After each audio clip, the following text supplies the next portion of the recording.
ام المومنین حضرت خدیجہ الکبریٰ بعثت محمدی صلی اللہ علیہ وسلم کے بعد اسلام کی خاتون اول ہے اور اپنے گناہوں، فضائل و مناقب کی بنا پر انہیں تاریخ اسلام میں نہایت بلند مرتبہ حاصل ہے۔ نام خدیجہ تھا اور لقب طاہرہ تھا۔ باپ کا نام خلید تھا اور ماں کا نام فاطمہ تھا۔ باپ اور ماں دونوں قریشی نسل کے تھے۔ حضرت خدیجہ رضی اللہ کے والد خلید بن اسد بہت بڑے تاجر تھے اور اپنی خوش معاملگی کی اور دیانت کی بدولت وہ تمام قریش اور عرب کے دوسرے قبائل میں بڑی عزت اور احترام کی نظروں سے دیکھے جاتے تھے۔ حضرت خدیجہ رضی اللہ جب سن شعور کو پہنچی تو ان کی شادی ابو ہالہ سے ہوئی۔ ابو ہالہ سے حضرت خدیجہ رضی اللہ کے 2 لڑکے ہوئے۔ قاضی محمد سلیمان منصور پوری نے رحمۃ للعالمین میں لکھا ہے کہ ابو ہالہ کی سلب سے حضرت خدیجہ رضی اللہ کے 3 لڑکے ہوئے ہیں۔ ہالہ ایک کا نام، دوسرے کا نام طاہر اور تیسرے کا نام ہند ہوا۔ ان تینوں بھائیوں کو شرف صحابیت سے حاصل ہو گئی۔ ہالہ کے بارے میں انہوں نے صحیح بخاری کا حوالہ دے کر لکھا ہے کہ ایک مرتبہ انہوں نے حضور صلی اللہ علیہ وسلم سے اندر آنے کی اجازت مانگی۔ حضور صلی اللہ علیہ وسلم نے ان کا نام سن کر فرمایا، لیکن صحیح بخاری کی اصل روایت کو پڑھ کر معلوم ہوتا ہے کہ قاضی صاحب کو غلط فہمی ہوئی۔ یہ واقعہ دراصل حضرت خدیجہ رضی اللہ کی بہن ہالہ رضی اللہ بنت خویلد سے متعلق ہے۔ انہوں نے ایک مرتبہ حضرت خدیجہ رضی اللہ کی وفات کے بعد حضور صلی اللہ علیہ وسلم سے اندر آنے کی اجازت مانگی۔ ان کی آواز حضرت خدیجہ رضی اللہ سے ملتی جلتی تھی۔ حضور صلی اللہ علیہ وسلم کو اس موقع پر حضرت خدیجہ رضی اللہ یاد آ گئی۔ آپ صلی اللہ علیہ وسلم نے قدر تعمیل کے بعد فرمایا، ہالہ ہوں گی۔ ہالہ رضی اللہ اور طاہر رضی اللہ نے کب وفات پائی، کتاب سیرہ میں اس کے متعلق کوئی تصریح نہیں کی گئی۔ بہرحال ہالہ رضی اللہ اور طاہر رضی اللہ کے بارے میں اہل سیرہ میں اختلاف اپنی جگہ موجود ہے۔ البتہ ہند رضی اللہ بن ابو ہالہ کے صحابی ہونے پر سب ارباب سیرہ کا اتفاق ہے۔ ان کی پرورش خود رسول اکرم صلی اللہ علیہ وسلم نے فرمائی۔ انہیں فصاحت بلاغت میں کمال حاصل تھا۔ وہ حضور صلی اللہ علیہ وسلم کا حلیہ مبارک نہایت خوبی اور صحت سے بیان کیا کرتے تھے، اس لیے وصاف نبی صلی اللہ علیہ وسلم کے لقب سے مشہور ہو گئے تھے۔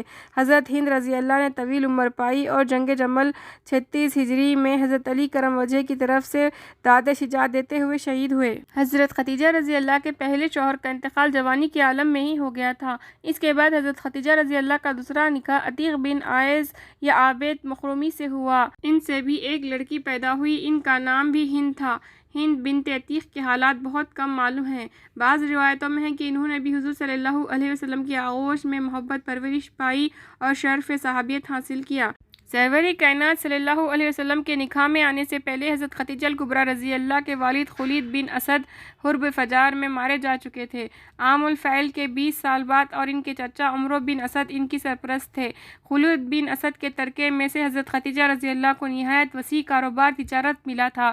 انہوں نے اس کاروبار کو چلانے کے لیے بہت سے عرب، یہودی اور عیسائی غلاموں اور ملازموں پر ایک عملہ رکھا ہوا تھا، لیکن ان کی خواہش تھی کہ کوئی ایسا شخص مل جائے جو بے حد قابل، ذہین اور دیانت دار ہو اور وہ اس کی نگرانی میں اپنے تجارتی قافلے شام اور یمن وغیرہ کو بھیجا کرے۔ یہ وہ زمانہ تھا جب سرور کونین صلی اللہ علیہ وسلم کے پاکیزہ اخلاق اور صفات کا چرچا مکے کے گھر گھر میں پھیل چکا تھا، اور آپ صلی اللہ علیہ وسلم کو سب اہل مکے امین کے لقب سے پکارنے لگے تھے۔ حضرت خدیجہ رضی اللہ کو حضور صلی اللہ علیہ وسلم کے اوصاف حمیدہ کا علم ہوا تو انہوں نے حضور صلی اللہ علیہ وسلم کو پیغام بھیجا کہ آپ میرا سامان تجارت شام لے جایا کرے تو دوسرے لوگوں سے چند معاوضہ میں آپ کو دے دیا کروں گی۔ سرور دو عالم صلی اللہ علیہ وسلم نے حضرت خدیجہ رضی اللہ کا پیغام منظور فرما لیا اور ان کا سامان تجارت لے کر عزم بصرہ ہوئے۔ چلتے وقت حضرت خدیجہ رضی اللہ نے اپنا غلام میسرہ بھی حضور صلی اللہ علیہ وسلم کے ساتھ کر دیا اور اسے تاکید کی کہ اثناء سفر میں حضور صلی اللہ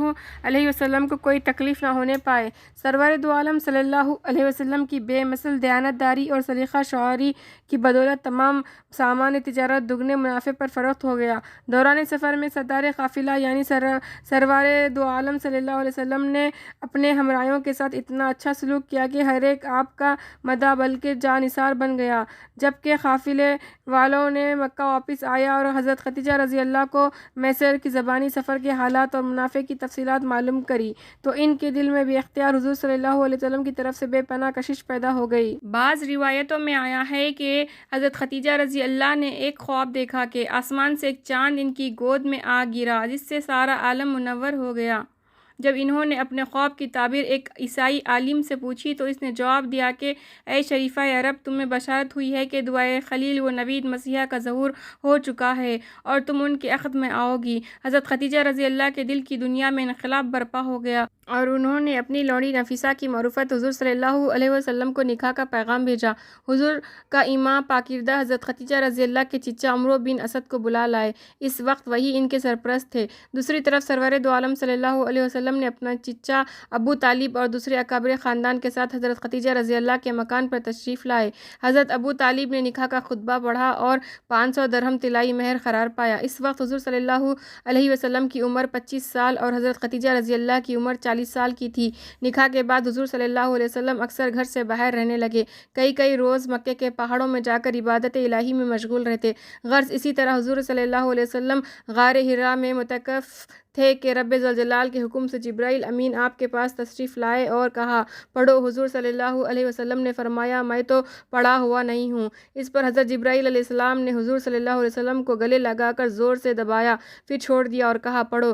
حضور صلی اللہ علیہ وسلم نے پھر فرمایا میں تو پڑھا ہوا نہیں ہوں۔ جبرائیل علیہ السلام نے دوبارہ آپ صلی اللہ علیہ وسلم کو پکڑ کر زور سے کھینچا اور چھوڑ دیا اور کہا پڑھو۔ حضور صلی اللہ علیہ وسلم نے اب بھی وہی جواب دیا۔ تیسری مرتبہ جب جبرائیل علیہ السلام نے کہا پڑھ اپنے پروردگار کے نام سے جس نے سب کچھ پیدا کیا، جس نے انسان کو پانی کے کیڑے لہو کی پھٹکی سے بنایا، پڑھ تیرا پروردگار بہت کرم والا ہے جس نے قلم سے آدمی کو علم سکھایا جو نہ جانتا تھا، تو حضور صلی اللہ علیہ وسلم کی زبان مبارک پر یہی کلمات جاری ہو گئے۔ اس حیرت انگیز واقعے سے حضور صلی اللہ علیہ وسلم کی طبیعت بے حد متاثر ہوئی۔ گھر تشریف لائے تو فرمایا مجھ کو کپڑا اڑاؤ، مجھ کو کپڑا اڑاؤ۔ حضرت خدیجہ رضی اللہ نے تعمیل ارشاد کی اور پوچھا کہ آپ صلی اللہ علیہ وسلم کہاں تھے؟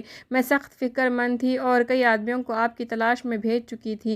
حضور صلی اللہ علیہ وسلم نے تمام واقعہ بی بی خدیجہ رضی اللہ کے سامنے من بیان کر دیا۔ حضرت خدیجہ رضی اللہ نے فرمایا کہ آپ صلی اللہ علیہ وسلم سچ بولتے ہیں، غریبوں کی دستگیر ہے، مہمان نواز ہے، صلہ رحم کا خیال رکھتے ہیں، امانت گزار ہے اور دکھیوں کے خبرگیر ہے، اللہ آپ کو تنہا نہ چھوڑے گا۔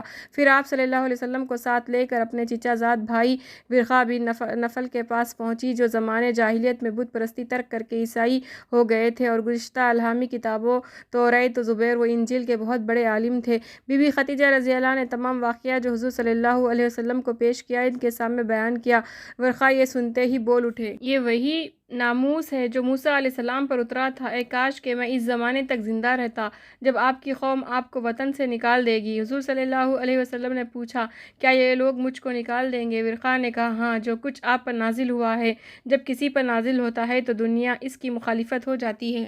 اگر میں اس وقت تک زندہ رہا تو آپ کی بھرپور مدد کروں گا۔ اس گفتگو کے بعد ورقہ کا بہت جلد انتقال ہو گیا، تاہم حضرت خدیجہ رضی اللہ کو یقین کامل ہو گیا کہ حضور صلی اللہ علیہ وسلم منصب رسالت پر فائز ہو چکے ہیں، چنانچہ وہ بلا تعمیل حضور صلی اللہ علیہ وسلم پر ایمان لے آئی۔ تمام کتب سیر متفق ہے کہ عورتوں میں سب سے پہلے مشرف با اسلام ہونے والی خاتون حضرت خدیجہ کبریٰ رضی اللہ ہے۔ حضور صلی اللہ علیہ وسلم سے نکاح کے بعد حضرت خدیجہ کبریٰ رضی اللہ تقریباً 25 سال تک زندہ رہی۔ اس مدت میں انہوں نے رسول اللہ صلی اللہ علیہ وسلم کے ساتھ ہر قسم کے روح فرسا مصائب کو نہایت خندہ و پیشانی سے برداشت کیا اور آقائے دو جہاں صلی اللہ علیہ وسلم کی رفاقت اور جانثاری کا حق ادا کیا۔ حضرت خدیجہ کبریٰ رضی اللہ کے اسلام لانے کے بعد سرور کائنات صلی اللہ علیہ وسلم کے متعلقین میں بھی اسلام کی تڑپ پیدا ہوئی۔ نوجوانوں میں حضرت علی کرم اللہ وجہ، بڑوں میں حضرت ابوبکر صدیق رضی اللہ اور حضرت زید رضی اللہ بن حارثہ سب سے پہلے ایمان لے آئے۔ ان کے بعد دوسرے سید الفطرت اصحاب بھی آہستہ آہستہ حلقے اسلام میں داخل ہونا شروع ہو گئے۔ حضرت خدیجہ رضی اللہ کو اسلام کی وسعت پذیری سے بے حد مسرت ہوتی تھی اور وہ اپنے غیر مسلم عزیز و اقارب کے تن و تشنیع کی پرواہ کیے بغیر اپنے آپ کو تبلیغ حق میں رسول اللہ صلی اللہ علیہ وسلم کا دست و باز ثابت کر رہی تھی۔ انہوں نے اپنے تمام زور مال اسلام پر نثار کر دیے اور اپنی ساری دولت یتیموں اور بیواؤں کی خبرگیری، بے کسوں کی دستگیری اور حاجت مندوں کی حاجت روائی کے لیے وقف کر دی۔ ادھر کفار قریش نو مسلمانوں پر طرح طرح کے مظالم ڈھا رہے تھے اور تبلیغ حق کی راہ میں رکاوٹیں پیدا کر رہے تھے۔ انہوں نے حضرت رحمت عالم صلی اللہ علیہ وسلم آپ کے جانثاروں کو ستانے میں کوئی کسر اٹھا نہ رکھی تھی۔ جب حضور صلی اللہ علیہ وسلم کفار کی لایعنی اور بےہودہ باتوں سے رنجیدہ ہوتے تو خدیجہ کبریٰ نے عرض کرتی یا رسول اللہ صلی اللہ علیہ وسلم آپ رنجیدہ نہ ہو، بھلا کوئی ایسا رسول بھی آج تک آیا ہے جسے لوگوں نے نہ ستایا ہو۔ حضرت خدیجہ رضی اللہ کے اس کہنے سے حضور صلی اللہ علیہ وسلم کو تھوڑا سکون ہوتا۔ غرض اس زمانے میں حضرت خدیجہ رضی اللہ نہ صرف حضور صلی اللہ علیہ وسلم کی ہم خیال اور غم گسار تھی بلکہ ہر موقع پر اور ہر مصیبت پر آپ صلی اللہ علیہ وسلم کی مدد کے لیے تیار رہتی تھی۔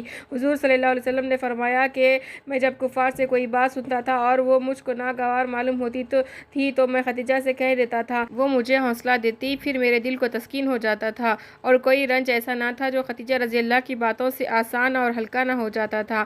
عفیف کندی کا بیان ہے کہ ایک دفعہ میں زمانے جاہلیت میں کچھ اشیاء خریدنے کے لیے مکہ آیا اور عباس رضی اللہ بن عبد المطلب کے پاس ٹھہرا۔ دوسرے دن صبح کے وقت عباس رضی اللہ کے ہمراہ بازار کی طرف چلا۔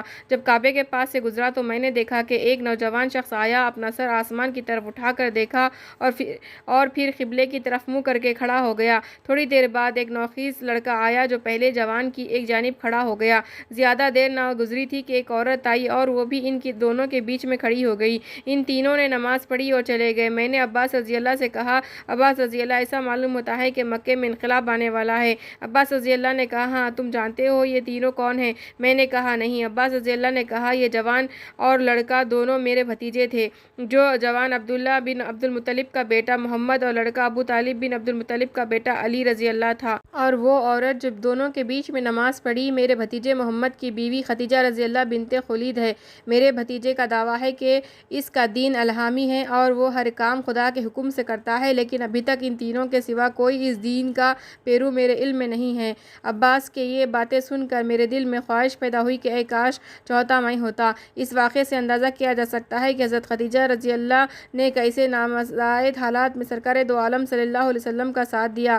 حضرت خدیجہ الکبریٰ رضی اللہ کی یہی ہمدردی، دلسوزی اور جانثاری تھی کہ حضور صلی اللہ علیہ وسلم ان سے بے پناہ محبت فرماتے تھے۔ جب تک وہ زندہ رہی حضور صلی اللہ علیہ وسلم نے کوئی دوسرا نکاح نہ فرمایا۔ حضرت خدیجہ رضی اللہ جہاں اولاد کی پرورش نہایت حسن و خوبی سے کر رہی تھی، وہاں امور خانہ داری کو بھی نہایت سلیقے سے نبھا رہی تھی اور باوجود تمول و ثروت کے حضور صلی اللہ علیہ وسلم کی خدمت خود کرتی تھی۔ صحیح بخاری میں روایت ہے کہ ایک مرتبہ حضرت جبرائیل علیہ السلام حضور صلی اللہ علیہ وسلم کے پاس تشریف لائے اور کہا، خدیجہ رضی اللہ برتن میں کچھ لا رہی ہے، آپ ان کو اللہ کا اور میرا سلام پہنچا دیجیے۔ سرور دو عالم صلی اللہ علیہ وسلم سے حضرت خدیجہ رضی اللہ کی عقیدت اور محبت کی یہ کیفیت تھی کہ بعثت سے پہلے اور بعثت کے بعد حضور صلی اللہ علیہ وسلم نے جو کچھ فرمایا انہوں نے ہمیشہ اس کی پرزور تائید و تصدیق کی، اسی لیے حضور صلی اللہ علیہ وسلم ان کی بے حد تعریف و تحسین فرمایا کرتے تھے۔ 7 ہجری بعد بعثت میں مشرکین قریش نے بنو ہاشم اور بنو مطلب کو شعیب ابی طالب میں محصور کیا تو حضرت خدیجہ رضی اللہ بھی اس ابتلا میں سرور دو عالم صلی اللہ علیہ وسلم کے ساتھ تھی۔ وہ پورے 3 برس تک اس محصوری کے روح فرسا آلام و مصائب بڑے صبر اور حوصلے کے ساتھ جھیلتی رہتی۔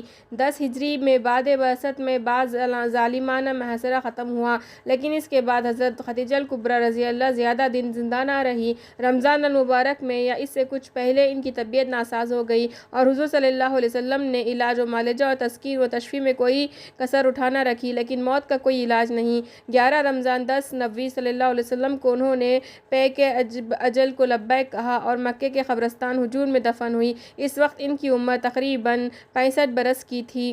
حضور صلی اللہ علیہ وسلم کو ان کی وفات کا بے پناہ صدمہ ہوا اور آپ اکثر ملول رہنے لگے۔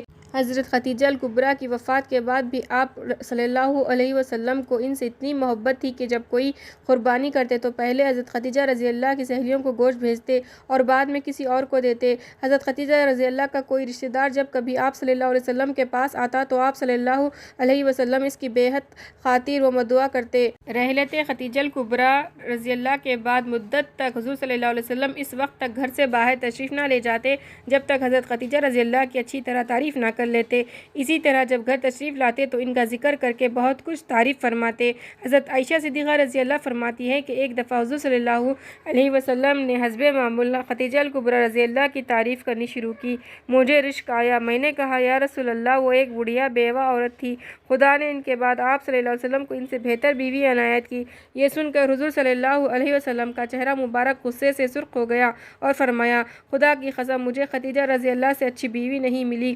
وہ ایمان لائی جب سب لوگ کافر تھے۔ اس نے میری تصدیق کی جب سب نے مجھے جھٹلایا۔ اس نے اپنا زر و مال مجھ پر قربان کر دیا جب دوسروں نے مجھے محروم رکھا، اور اللہ نے اس کے بطن سے مجھے اولاد دی۔ حضرت عائشہ صدیقہ رضی اللہ فرماتی ہے کہ میں ڈر گئی اور اس زور سے عہد کر لیا کہ آئندہ حضور صلی اللہ علیہ وسلم کے سامنے کبھی خدیجہ الکبریٰ رضی اللہ کو ایسا ویسا نہ کہوں گی۔ حضرت خدیجہ الکبریٰ رضی اللہ کے بطن سے اللہ تعالیٰ نے حضور صلی اللہ علیہ وسلم کو 6 لڑکے اور لڑکیاں دی۔ سب سے پہلے قاسم رضی اللہ پیدا ہوئے جو کم سنی میں انتقال کر گئے، پھر زینب رضی اللہ نے ان کے بطن سے پیدا ہوئے، بعد میں عبداللہ رضی اللہ اور وہ صغیر سنی میں ہی فوت ہو گئے۔ ان کا لقب طیب اور طاہر تھا۔ پھر رقیہ رضی اللہ پیدا ہوئے، پھر ام کلثوم رضی اللہ، پھر فاطمہ زہرا رضی اللہ پیدا ہوئے۔ حضرت خدیجہ الکبریٰ رضی اللہ کے مناقب میں بہت سی حدیثیں مروی ہیں۔